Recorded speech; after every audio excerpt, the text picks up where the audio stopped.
안녕하세요, 저스티스입니다. 오늘은 30년 전쟁의 발단이 된 프라하 창밖 투척 사건에 대해서 살펴보도록 하겠습니다. 해당 사건에 대한 자료가 충분치 않아 시각적인 부분을 많이 담지 못했습니다. 여러분들의 많은 양해 부탁드립니다. 다만 사건의 전개 과정과 내용에 대해서는 일반적으로 알려진 것보다 훨씬 자세히 담았으니까요. 재밌게 보시고 좋아요도 꾹 눌러주시면 감사하겠습니다. 먼저 프라하 창밖 투척 사건을 구분하고 넘어가도록 하겠습니다. 사건은 총 3번 있었습니다. 제1차 사건은 1419년에 벌어진 일이고 제2차 사건은 1483년에 있었으며 제3차 사건은 1618년에 벌어진 사건입니다. 그 중에서 제3차 사건이 우리가 주로 말하는 프라하 창밖 투척 사건이고 30년 전쟁의 원인이 된 사건입니다. 제1차 사건을 간단히 말씀드리면 후스를 따르던 후스파들이 수감된 후스파의 석방을 요구하는 시위를 벌이며 시가를 행진하던 중에 시청 창문에서 돌이 날아들자 이에 격분한 시위대가 시청 건물 안으로 들어가서 시의원을 비롯한 7명을 창밖으로 던져서 죽여버린 사건을 말합니다. 그 결과 제1차 사건은 향후 15년간 계속되는 후스 전쟁의 원인이 되었습니다. 제2차 사건 역시 도시간 종교적인 마찰로 발생한 일이었지만 사건 이후 조약을 체결하여 마무리했기 때문에 전쟁으로 발전하지는 않았습니다. 다음 챕터부터는 제3차 사건에 대한 설명입니다.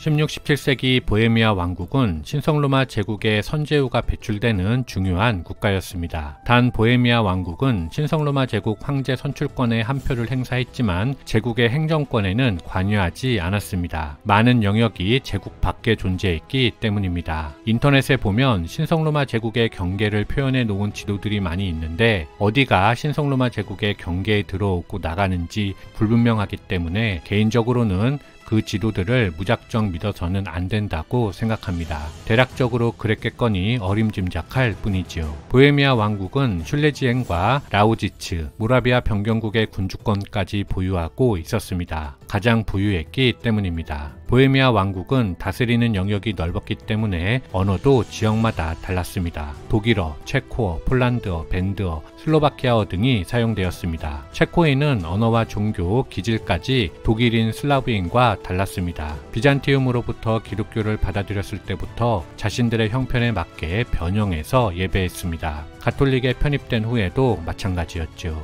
그런 의미에서 볼 때 보헤미아 왕국은 위로부터 만들어진 국가라기보다는 백성들의 의지가 반영되어 만들어진 국가였다고 볼 수 있겠습니다. 이것이 얀 후스가 체코에서 종교개혁을 시도할 수 있었던 이유입니다. 그의 노력은 1417년 콘스탄츠 공의회의 결정으로 화형당하면서 실패했습니다. 하지만 그의 가르침을 계승한 체코인들은 계속해서 후스의 신앙을 전파했습니다. 그런데 하층부는 개신교가 주류를 이루었지만 상층부는 아니었습니다. 이 시기 보헤미아 왕권이 가톨릭의 합스부르크에게 넘어가며 혼란이 시작되었습니다. 시간이 흘렀고 보헤미아 지역에 후스파를 비롯해서 루터파와 칼뱅파까지 가세하여 개신교도끼리도 서로 특권을 주장하며 맞섰습니다. 개신교 내부 분열은 합스부르크가 왕권을 유지하는 데 도움을 주었습니다. 합스부르크는 새 개신교를 인정하는 대신 공식 종교로 가톨릭을 채택할 수 있었기 때문입니다. 1609년 신성로마 제국 황제 루돌프 2세가 개신교에 대한 관용을 취소하려 하자 개신교 세력뿐만 아니라 가톨릭 귀족들도 반대하고 나섰습니다. 현재의 균형이 깨지는 것을 원치 않았기 때문입니다. 그 결과 이른바 황제칙서가 발표되었습니다. 개신교 예배 형식이 다시 한번 보장되었습니다. 귀족과 개신교에 밀리며 권력이 쇠퇴한 루돌프는 루터파 귀족 주도로 폐위되었고 동생 마티아스가 즉위하였습니다.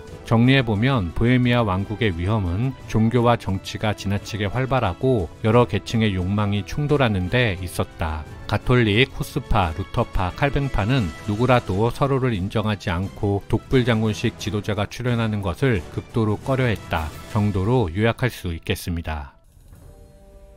당시 보헤미아의 국내적 관심은 누가 왕권을 이을 것인가 였습니다. 마티아스 황제는 후사가 없었기 때문입니다. 아울러 마티아스에 대한 국외적 관심도 상당했습니다. 보헤미아에서 이 상태가 유지되면 마티아스가 신성로마 제국의 다음 황제가 될 것이 유력했기 때문입니다. 마티아스를 이을 가장 유력한 후보는 슈타이어 마르크의 오스트리아인 페르디난트였습니다. 문제는 그가 독실한 가톨릭이었기 때문에 만약 선출된다면 개신교를 짓밟을 인물이었다는 것이었습니다. 마티아스 즉위도 루돌프에 실망한 개신교가 연합해서 이룬 업적이었지만 마티아스는 즉위 후 개신교를 멀리했습니다. 오히려 수도를 프라하에서 오스트리아 빈으로 옮기며 왕국의 지위를 오스트리아의 종속국처럼 만들어버린 황제라는 비난을 받았습니다. 따라서 이번에는 합스부르크 이외의 인물을 왕으로 추대하고 싶었습니다. 하지만 문제는 개신교 세력에 적당한 인물이 없다는 것이었습니다. 팔츠 선제의 프리드리히가 그나마 경쟁력이 있었지만 그는 칼뱅파였습니다. 루터파가 다수인 보헤미아 개신교 세력은 그의 즉위를 꺼려했습니다. 다음으로 팔츠 선제후보다 세력은 약하지만 루터파인 작센의 요한 게오르크도 후보가 될 수 있었습니다. 하지만 그는 한사코 제안을 뿌리쳤습니다. 이 두 명보다 더 나은 후보는 없었기 때문에 보헤미아 왕권은 새 왕이 받아들이지 못할 조건을 강요하지 않는 한 페르디난트에게 돌아갈 상황이 되었습니다. 1617년 페르디난트의 선출이 표결에 붙여졌고 개신교 귀족들은 어쩔 수 없이 그가 보헤미아의 새로운 왕으로 선출되는 것에 동의하였습니다.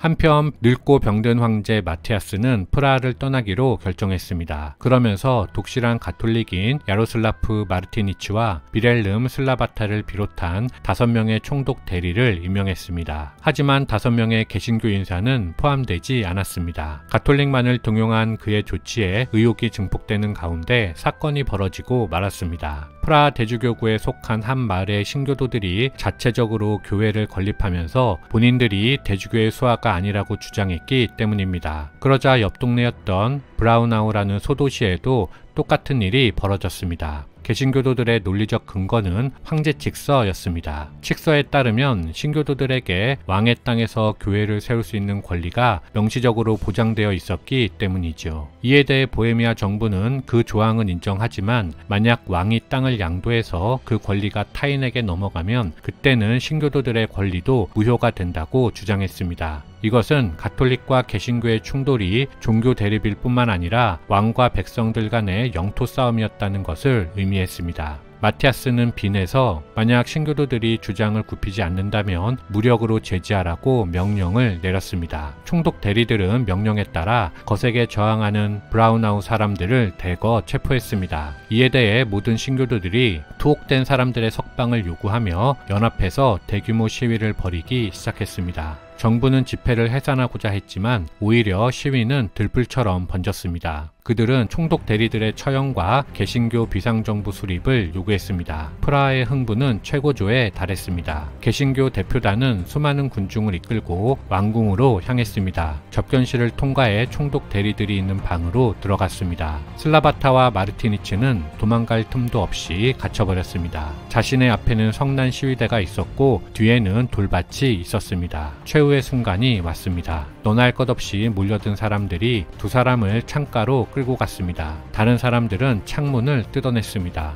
마르티니치가 먼저 비명을 지르며 땅에 떨어졌습니다. 슬라바타는 창틀을 움켜쥐고 버텼습니다. 하지만 곧 두들겨 맞고 추락했지요. 마지막으로 2명을 수행한 비서도 함께 떨어졌습니다. 3사람을 던져버린 개신교 대표단은 너희의 마리아가 너희를 살려줄 수 있는지 보겠다고 외쳤습니다. 그런데 잠시 후 놀랄만한 일이 벌어졌습니다. 마르티니치가 몸을 꿈틀거리고 있었기 때문입니다. 그때 옆 창문에서 사다리가 내려졌습니다. 마르티니치와 비서는 일어나서 사다리를 올라가 도망쳤습니다. 슬라바타는 기절해 있었지만 죽지 않았고 재빨리 내려간 그의 하인들에 의해 옮겨졌습니다. 3사람은 흐라드신 왕궁의 안뜰에 쌓여있던 쓰레기 더미 위로 떨어져서 목숨을 건진 것이었습니다. 마르티니치는 그날 밤 변장을 하고 도망쳤습니다. 슬라바타는 그를 옮겼던 이들 중 한 사람의 집에 숨어 지내며 죽음을 면했습니다. 개신교 연합 측에서 볼 때 비록 마르티니치와 슬라바타를 제거하지는 못했지만 어쨌든 쿠데타는 성공했습니다. 그리고 신교 중심의 임시정부가 구성되었습니다. 전국에서 병력 1만 6천 명을 모으기로 의결하고 독립전쟁을 준비했습니다. 마지막으로 반란의 대의를 설명하는 해명서를 반포하며 쿠데타는 완성되었습니다.